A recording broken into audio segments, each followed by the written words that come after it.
राष्ट्रवादी शरदचंद्र पवार पक्षाचे नेते एकनाथ खडसे यांच्या घरी चोरी झाली। खडसेंच्या जळगावातल्या घरामध्येही चोरी झाली आहे। जळगावातल्या मुक्ताई निवासस्थानी मध्यरात्री चोरीची ही घटना घडली आहे। दरवाजाचं कुलूप तोडून चोरटे घरामध्ये शिरले आणि 868 ग्रॅम एवढं सोनं आणि 35,000 रुपये रोख असा मुद्देमाल चोरट्यांनी चोरून नेल्याची माहिती कळतेय। तर पोलिसांनी ही सगळी माहिती दिली आहे। घटनास्थळी श्वान पथक आणि ठसे तज्ञांच्या माध्यमातून आता तपास केला जातोय। स्थानिक गुन्हे शाखेचे तसंच पोलीस ठाण्याची स्वतंत्र पथकं चोरट्यांच्या शोधासाठी रवाना करण्यात आली आहेत आणि परिसरातले सीसीटीव्ही कॅमेरा देखील तपासणी केली जाते।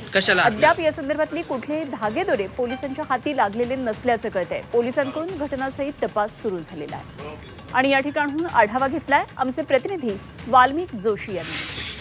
आता काही दिवस पूर्वी केंद्रीय मंत्री रक्षा खडसे यांच्या मुक्ताईनगर याच ठिकाणी पेट्रोल पंपवर चोरी झालेली होती आणि ती घटना ताजी असताना आज जळगाव शहरामध्ये एकनाथराव खडसे जे त्यांचे सासरे शरद पवार गटाचे हे ज्येष्ठ नेते आहेत त्यांच्या ह्याच निवासस्थानी याच ठिकाणी चोरी झाली आहे। मध्यरात्री ही चोरी झालेली आहे आणि चोरी झाल्यानंतर याच ठिकाणी गाडी सुट्टीवर असल्याची माहिती मिळते।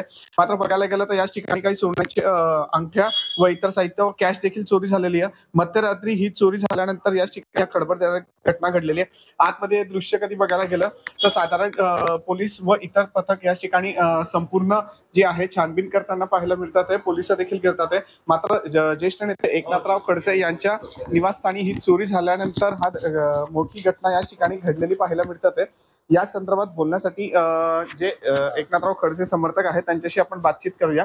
दादा काय सांगणार, काय नेमकं घडलेलं होतं आणि काय नेमकी घटना झालेली होती? आज रात्री या ठिकाणी आमचे मित्र आणि नेहमी जे या ठिकाणी राऊंड मारतात आमचे चेतन भाऊ या ठिकाणी आले असता त्यांना या ठिकाणी बंगल्याचं कुलूप तोडलेलं दिसलं। त्यामुळे त्यांच्या लक्षात आलं की या ठिकाणी चोरी झालेली आहे। त्यांनी तात्काळ आमच्याशी संपर्क करून आम्ही ह्या ठिकाणी आले आणि पोलीस प्रशासनाला कळवलं। आम्ही खडसे साहेबांशी चर्चा केली की या ठिकाणी आपल्या बंगल्यात चोरी झालेली आहे।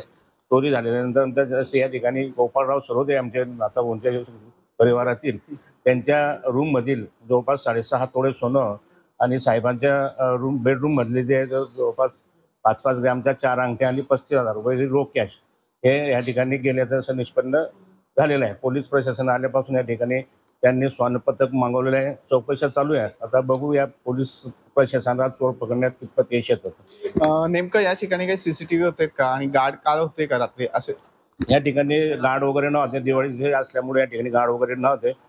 निश्चितच बघायला गेलं तर याच ठिकाणी चोरी झालेली आहे आणि याच रूमची यदि विचार केलेली बघायला गेलं तर पूर्ण याच ठिकाणी सैरावण करण्यात आलेलं आहे। ज्या साहित्य होतं ते फेकण्यात आलेलं आहे। कागदपत्र देखील फेकण्यात आलेले आहे। मात्र याच ठिकाणी विचार करायला गेला तर विशेष करून फॉरेन्सिक लॅब किंवा इतर या ठिकाणी माहिती घेण्यात चालू आहे व याच ठिकाणी पोलिसांच्या देखील छानबीन चालू आहे। मात्र ज्येष्ठ नेते एकनाथराव खडसे यांच्या निवासस्थानी ही चोरी झाल्यानंतर यानिमित्त पोलीस प्रशासनावर कुठेतरी शक्ष नजरनं पाहिलं जात आहे। आता पोलीस किती तासामध्ये या ठिकाणी चोराचा शोध घेणार आहे, नेमकं कोण ही चोरी केलेली आहे हे कधीपर्यंत कळेल असाच प्रश्न या ठिकाणी उपस्थित होतोय। वाल्मिक जोशी, झे मीडिया, जळगाव।